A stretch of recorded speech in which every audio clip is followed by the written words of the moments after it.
சொன்னா தாய்மார்களுக்கு உகந்த மாதம் இல்லையா? அம்மைமார்களுக்கு உகந்த மாதம். இந்த தாயானவள் இங்க கொலுவிருக்கிறா. கூட யார் இருக்கிறா தெரியுமா? யார் ஐயா? என் ஆண்டவன் மகாவிஷ்ணு. அதாவது தாய்மார்கள் இந்த அம்மாவுக்கு ஆடி செவ்வாயிலே கொழுக்கட்டை எல்லாம் வச்சு இப்படி நிறைய பூஜைகள்லாம் நடத்துவார்கள். அதனால ஆண்கள் பெரிதளவு கலந்துக்க மாட்டார். ஏன் தெரியுமா? இந்த அம்மாவுக்கு அவையார் அம்மைக்கு ஆண்மானை பிடிக்காது. அப்படி எப்படி அம்மாவுக்கு பக்கத்துல மகாவிஷ்ணு எம்பெருமான் மகாவிஷ்ணு இங்க வந்திருக்கிறார். இந்த ஆயானவள் கொலுவித்திருக்கக்கூடிய இந்த ஸ்தலத்திலே மகாவிஷ்ணு வந்தார். பார்த்துட்டு போகலாம் இப்படி வந்திருக்கிறார். வந்த இடத்திலே அன்றைய நாள் பொழுது பூரா போய் போச்சு. அப்படி இரவு வேளை சாயங்கால வேளை ஆகின்ற சமயத்திலே அம்மை அவையார் மூதாட்டி சொன்னாள், மகாவிஷ்ணு நீ இருந்தது போதும், புறப்படப்பா, பொறுமையா, நான் தனியாக இங்க இருக்கிறேன் அப்படின்னு சொன்னபோது வந்தா நான் போக மாட்டேன், என்னுடைய காரியம் முடியணும், அதனால கொஞ்சம் 1-2 நாள் இருந்துதான் போவேன், அந்த காரியம் நடத்தணும். இல்லையப்பா மகாவிஷ்ணு இங்க இருக்கணும்னா பொண்ணுதான் இருக்கணும், ஆண் இருக்கக்கூடாது, ஆண்கள் இருக்கக்கூடாது. அப்படி என்று அம்மையானவள் ஆண்டவன் ஆதி பகவான் ஆதி கேசவ பெருமாள் இடத்துல சொன்னபோது பார்த்தார் மகாவிஷ்ணு. சரியம்மா நான் இப்ப என்னதான் செய்யணும், நீ சொன்ன உடனே வான்னு சொல்றதுக்கும் போன்னு சொல்றதுக்கும் நான் என்ன வச்ச ஆளா அப்படின்னு கேட்டபோது அதெல்லாம் எனக்கு தெரியாதப்பா, இங்க இருக்கணும்னா ஒரு பொண்ணாதான் இருக்கணும் அப்படி என்று மகாவிஷ்ணுவிடத்திலே இந்த ஆயான மூதாட்டி சொன்னபோது சரி என்ன செய்யணும் அப்படி என்று எம்பெருமான் மகாவிஷ்ணு மனதில் நிற்கிறார். சரி இந்த ஸ்தலத்துல நாம இருக்கணும்னா ஒரு பெண்ணா மாதிரி இருப்போம், சரிதானே? உனக்கு போறோம் இல்லையா? போறோம். வேடம் போட தெரியாதா, நடிக்க தெரியாதா? எத்தனை வேடம் போட்ட தசா அவதாரி அல்லவா? இங்கே முதல் கிளம்பு அப்படின்னு சொன்னா விநாயகர் பெருமான். விநாயகருக்கு அடுத்தபடியா சாஸ்தா பிறப்பதற்கு இந்த ஆண்டவன் மகாவிஷ்ணு தன்னுடைய வேடத்தை மாற்றி அரக்கனை அழிப்பதற்காக சாஸ்தாவுடைய கதையில கன்னி வேடம் போட்டார். எப்படி ஒரு கன்னி வேடம் போடுகிறார்? சாஸ்தாவினுடைய கதையிலே சாஸ்தா ஐயன் பிறப்பதற்கு ஆண்டவன் ஸ்ரீமன் நாராயணன் கன்னி வேடம் போட்டு கொண்டார், கன்னி வேடம் போட்டு கொண்டார். அதை கண்டவர் புத்தி மயங்கி எரிந்தார். கன்னி வேடம் போட்டு கொண்டார், கன்னி வேடம் போட்டு கொண்டார். அவர் புத்தி மயங்கி எரிந்தார். கன்னி வேடம் போட்டு கொண்டார்.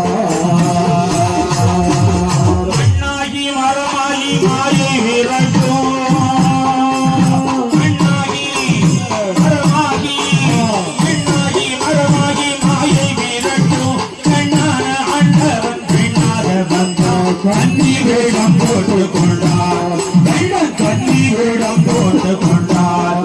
அதை கண்டவர் புத்தி மயங்கி எரிந்தார். கன்னி வேடம் போட்டு கொண்டார். கன்னி வேடம் போட்டு அரக்கனை அழிப்பதற்காக என் ஆண்டவன் ஸ்ரீமன் நாராயணன் வருகிற போது கன்னி பொண்ணுக்கு வயது என்ன இருக்கும் தெரியுமா? என்ன இருக்கும்? வயது 16 இருக்கும். 16 இருக்கும். கூட்டத்தை சுண்டி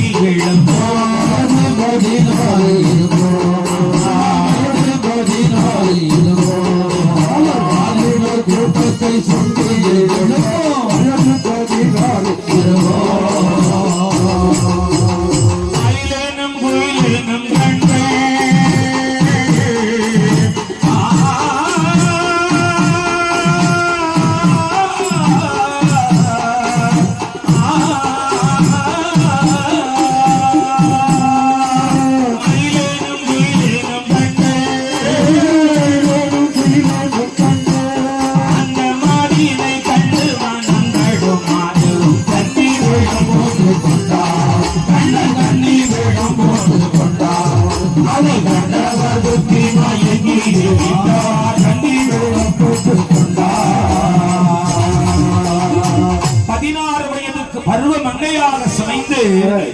அரக்கனை வல்லரக்கனை வதம் செய்தார். ஆமா. அந்த வேடத்தை ஸ்ரீமன் நாராயணன் பெண் வேடம் போட்டதை ஆண்டவன் ஆதி சிவபெருமான் ஆமா. இப்ப ஸ்ரீமன் நாராயணா என்னாலேயே அழிக்க முடியவில்லையா அரக்கனை, அரக்கனை அழிக்க நீ எப்படி முடியவில்லை. சென்று அழித்தாய்? அதானே, அது வேற ஒண்ணும் இல்ல, ஒரு கன்னி பொண்ணாக சென்றேன் அழித்தேன் வந்தேன் அப்படின்னு சொன்னான். ஆமா. கண்ணா கன்னி பொண்ணா? பொண்ணா?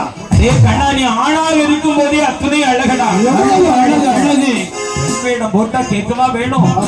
அப்பா கண்ணா, அந்த பெண் வேடத்தை எனக்கு கொஞ்சம் காட்டப்பா. காட்டப்பா. அத்தானே, வேண்டாம் இந்த விஷ பரீட்சை. ஆமா. ஏற்கனவே ஒரு கவிஞன் பாடி இருக்கிறார். ஆமா. பித்தா பிறைசூடி பெருமானே அருளாளா என்று. ஆமா.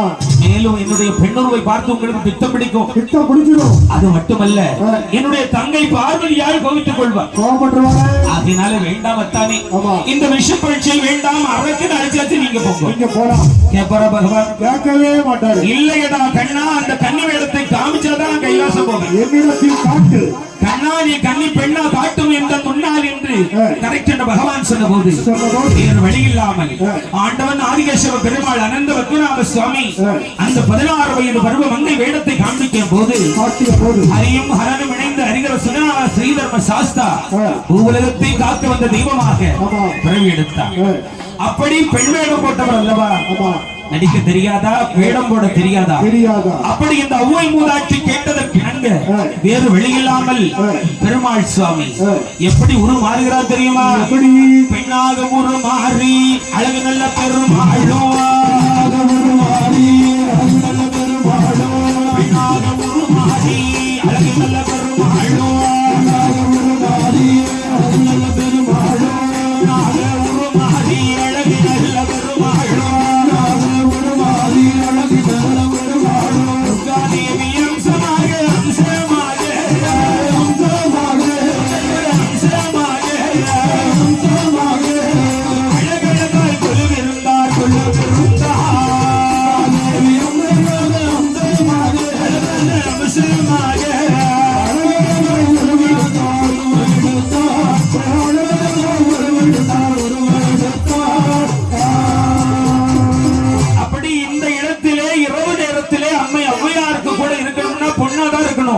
அப்படி என்று ஆண்டவன் பகவான் ஆதிகேசவ பெருமாள் நயினார் திரு வெங்கடேஸ்வர பெருமாள் ஒரு பெண்ணாக உருமாறி பெருமாள் சுவாமி உருமாறி ஸ்ரீ துர்க்கையினுடைய அம்சமாக அமர்ந்தார்.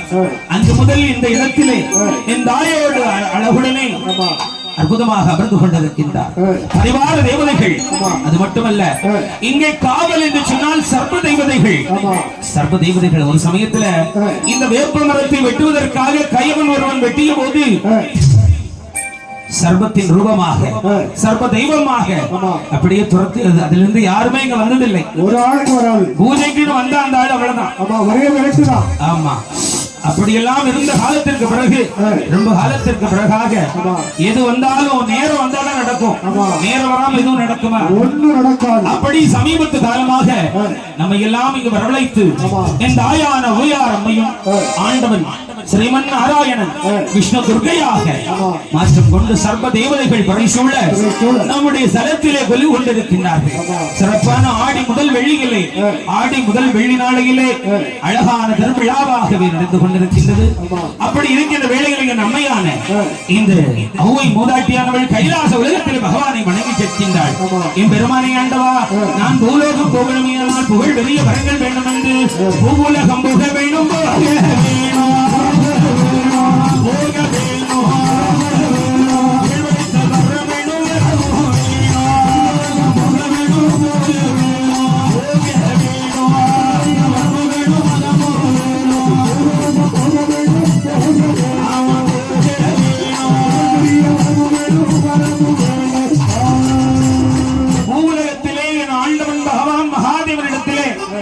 சகோதரிமார்கள் பெரும் பெருமக்கள் சொன்ன மாதிரி கொல்லவரும் வெல்லவரும் கோடி வரத்தை வாங்கிக் கொண்டாள். கொல்லவரம்னா என்ன, வெல்லவரம்னா என்னையா? மனுஷால கொல்லுகிற வரமா? இல்ல, மனதால் மனதை கொல்லுகின்ற வரம். மனதால் மனதை கொல்லுகின்ற வரம். நான் எதை நினைத்தாலும் வெல்ல வேண்டும், ஆக்கும் வர வேண்டும், அழிக்கும் வர வேண்டும், தீராத நோய்களை எல்லாம் என்னுடைய திருநீற்றால் மஞ்சளையால் தீர்க்க வேண்டும், மாறாத பணிமனைகளை எல்லாம் மஞ்சளையால் மாற்ற வேண்டும் என்று கோடி வரம் வாங்கிக் கொண்டு இந்த தாயான ஒவ்வை மூதாட்டி பூத படைகள் படைசூழ உள்ள கைலாய உலகம் விட்டு பூவுலகம் புறப்படுகிறாள். எப்படி வருகிறாள் என்று பார்த்தோம். பூவுலகம் புறப்படவே புறப்படவே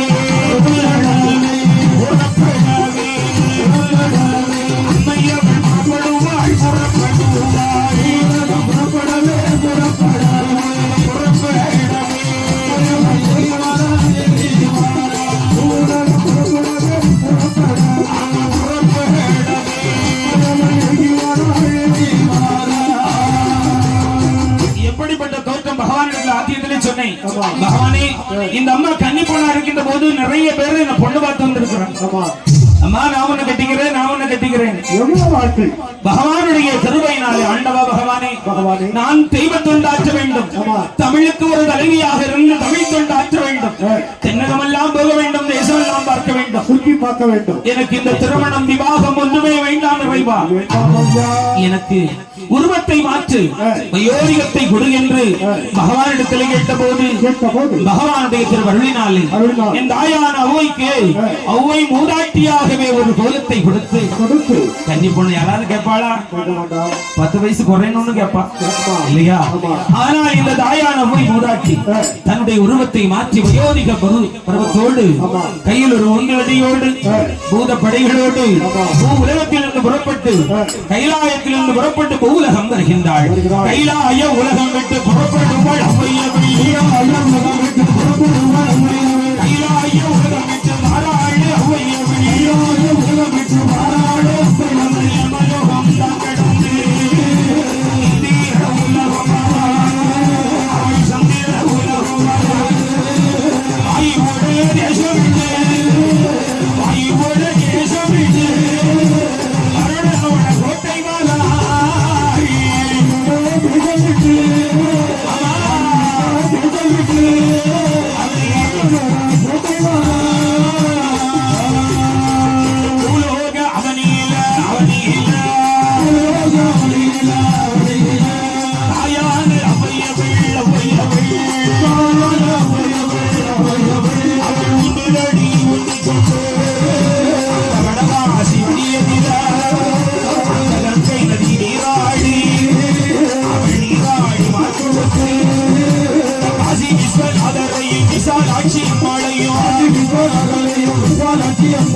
அடிதொழுது அடிவாராள் அப்ப இந்த மூதாட்டி வடநாடு தேசமில்லா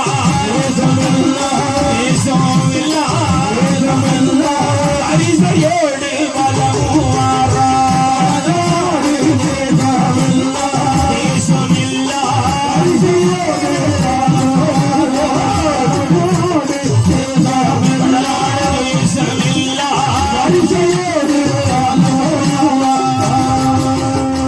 காசியில வந்த ரங்கநாயகன் தாயான மூதாட்டி. காசியில பெருமைகள் உண்டு, 3 பெருமைகள் உண்டு. கங்கா நதியானவள் கரை புரண்டு வருகிறாள், இது ஒரு பெருமை. காசியிலே ஆண்டவன் பகவானுக்கு தலைமை பீடம். இப்ப நம்ம அம்மாவுக்கு தலைமை பீடம் இங்க குடவரையிலே தலைமை பீடம் பூலோகத்திலே. அப்படி ஒவ்வொரு தெய்வங்களுக்கும் தலைமை பீடம் உண்டு. தாயான முத்தாரம்மைக்கு குலசை இல்லையா? ஆண்டவன் எம்பெருமான் மாயாண்டி சுடலைக்கு சீவலப்பேரி. அப்படி பகவான் பரமசிவனுக்கு தலைமை பீடம் என்று சொன்னால் வடகாசி மாநகரம், வாரணாசி மாநகரத்திலே வடகாசியிலே என் ஆண்டவன் பகவானுக்கு தலைமை பீடம் இல்லையா? அப்படி ஒவ்வொரு தெய்வங்களுக்கும் தலைமை பீடம் உண்டு. அப்படி அந்த காசியிலே தலைமை பீடம் என்று சொன்னால் பகவானுடையது. இது ஒரு 2வது பெருமை. 3வது ஒரு பெருமை காசியிலே. காசியிலே சென்று மரணித்தோருடைய உடலை எரியூட்டும் பொழுது அங்கு நாச்சம் அடிக்காது, வணக்கம் செய்யாது இல்லையா? அப்பேற்பட்ட 3 சிறப்பு அம்சங்களை கொண்டு அந்த காசியிலே வந்து இறங்கினார். கங்கையிலே நீராடி மாற்றொடுத்து என் ஆண்டவன் பகவான் பரமேஸ்வரனை வணங்கிக் கொண்டு அம்மையப்பரை தொழில் கொண்டு தென்னாடு போக வேண்டும், தேசம் எல்லாம் பார்க்க வேண்டும் என்று அவ்வை மூதாட்டியானவளுக்கு புறப்பட்டு இப்படி வருகிறார் என்று பார்க்க தூக்கி வைக்கும் கால்களுக்கு தூதடம்பு செல்ல அடி வரும் கால்களுக்கு அழைப்பு கொண்டல்ல இடமா அடி அடி அம்மை வாராய் அம்மை வாராய் அழகே தெய்வ அவ்வை மூதாட்டி அடி அடி அம்மை வாராய்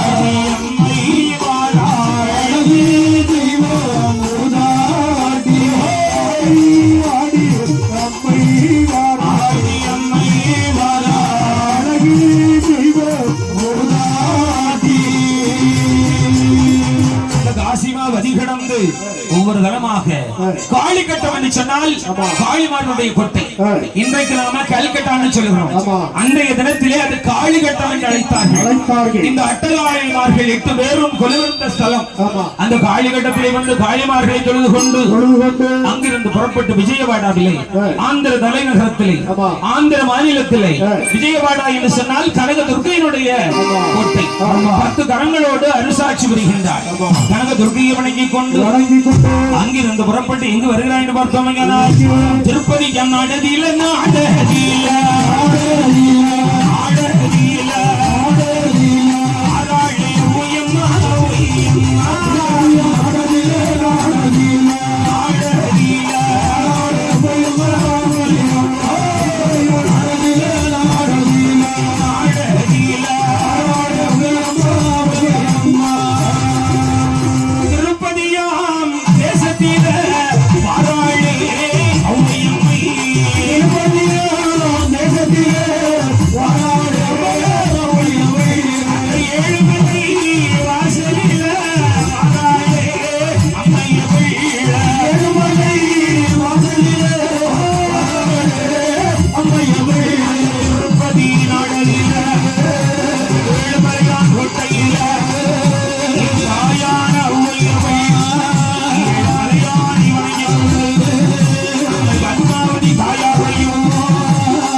செங்கல்பட்டு மதுராந்தகம் கடந்து திண்டிவனம் செஞ்சிக்கோட்டை வெளியாக மேல் மலையனூர் அங்காளியை வணங்கிக் கொண்டு 1008 சிவதலம் 108 வைணவத்தலம் என்று சொல்வார்கள்.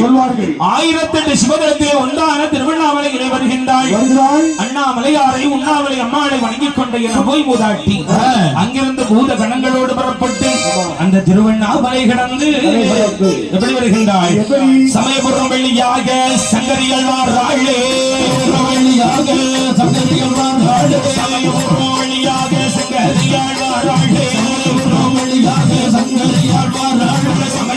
வழிகடந்து ஆராளே அவ்வையம்மை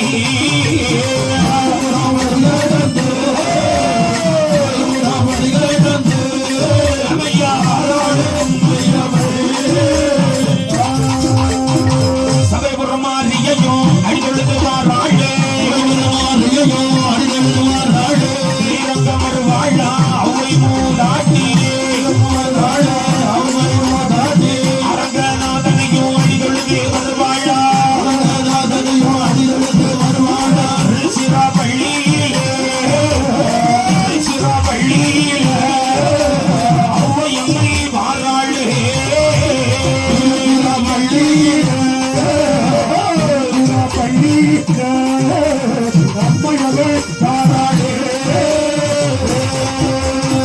அப்படி சமயபுரம் மகமாயி மாரியம்மையை வணங்கிக் கொண்டு அங்கிருந்து அரங்கநாதனை ஸ்ரீரங்கத்திலே அடிதொழுது திருச்சிராப்பள்ளிகளை வருகின்றார்.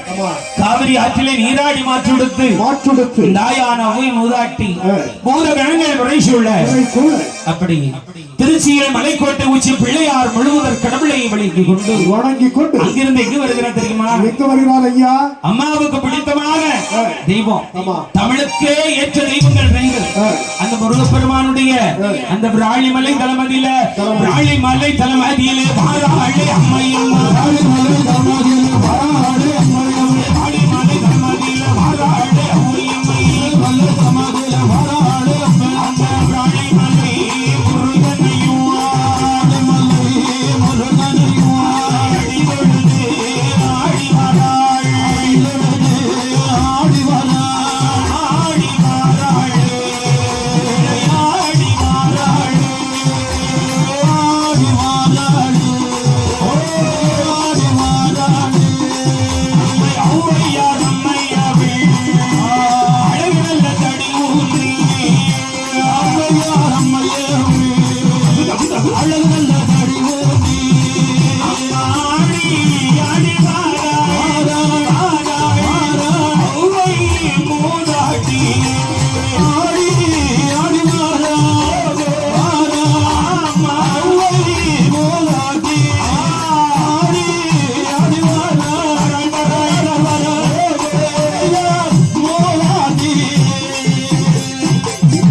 இல்லையா ஆமா ஆறுபடை வீடுகளை கொண்டிருக்கக்கூடிய அப்பன் முருகப்பெருமானை வணங்கிக் கொண்டு தென்னாடெல்லாம் போக வேண்டும், தேசமெல்லாம் பார்க்க வேண்டும் என்று சொல்லி சரி அந்த விராலிமலை தனை கடந்து இந்த ஆயான ஊய் மூதாட்டியானவள் விராலிமலை மணப்பாறை தனை கடந்து அப்படி மதுரை என்று சொல்லக்கூடிய ஸ்தலத்திலே வருகின்றாள்.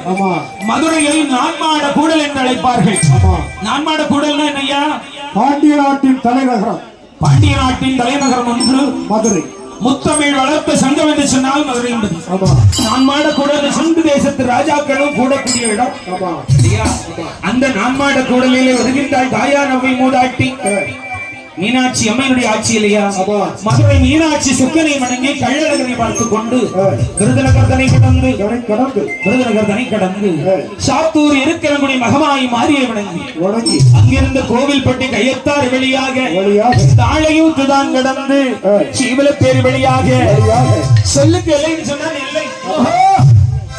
நாமெல்லாம் பேசுறோம் இல்லையா? தமிழ் தமிழ் தமிழ் இது சுத்தமான தமிழா? இல்ல இல்ல, மலையாளம் கலந்த தமிழ். இரண்டும் கலந்தது. சுத்தமான தமிழ் என்று சொன்னால் நெல்லை. சொல்லு நெல்லை, நெல்லைன்னு சொல்லுவாங்க. திருநெல்வேலி, திருநெல்வேலி வேட்சி. ஆமா, அப்படி அந்த நெல்லையிலே திருநெல்வேலியிலே வருகிறாள் என் தாயான ஓயம்மை. திருநெல்வேலியில ஆண்டவன் மகாதேவனுக்கு பெயர் நாமம் நெல்லையப்பர். நெல்லையப்பர் காந்திமதி. ஒவ்வொரு ஸ்தலத்திலேயும் ஆண்டவன் மகாதேவனுக்கு ஒவ்வொரு பெயர் நாமம். காசியில காசி விஸ்வநாதன் விசாலாட்சி இல்லையா? மதுரையில சொர்க்கநாதன் மீனாட்சி. அப்படி திருக்கடையூர்ல கார சங்காரமூர்த்தி. பூதப்பாண்டியில பூதலிங்கசாமி சிவகாமி அம்பாள். அப்படி மதுரையிலே மீனாட்சி சுக்கநாதர் அடிதொழுது கொண்டு திருநெல்வேலியில நெல்லையப்பர் காந்திமதி. அப்படி நெல்லையிலே நெல்லையப்பர் காந்திமதியை வணங்கிக் கொண்டு தாமிரபரணியிலே நீராடி மாற்றுடுத்து நாம் குடியிருக்க ஏற்ற இடம் எங்கே? அமைதியான இடமா இருக்கணும். அப்பதான் கவி எழுத முடியும். என் அம்மை அல்லவா, புலமை பெற்றவள் அல்லவா, ஆகையினாலே நாம் எங்கு போனாலும் கானகத்திலே அமர வேண்டும். அப்படி என்று அந்த திருநெல்வேலி வரி கடந்து ஐந்தறிவு குற்றாலத்திலே அறுதி தீர்த்தமாடி கொண்டு தெற்கு முனைக்கு செல்ல வேண்டும் என்று அப்படி மறுபடியும் தென்காசி வழியாக வேட்டை காவதனை கடந்து சேரன் மகாதேவி விட்டு எங்கு வருகிறாள் என்று பார்த்தோம். வெள்ளிக்குறந்தல மதியில மாறாண்டு அவ்வை அம்மை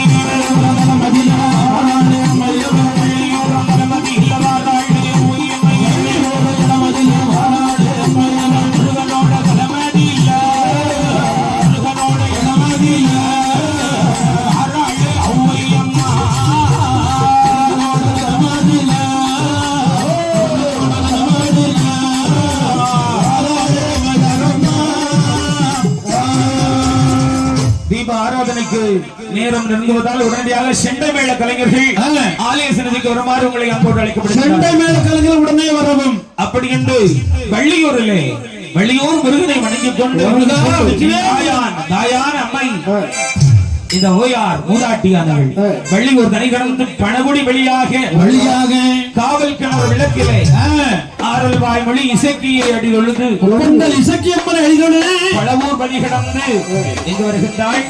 கருங்குளம் வழியாக குளம் தனி கடந்து பால்குளம் வழியாக மஞ்சளிங்கபுரம் தனி கடந்து கன்னியாகுமரியே வருகின்றாள். கன்னியாகுமரியிலே மாறாடு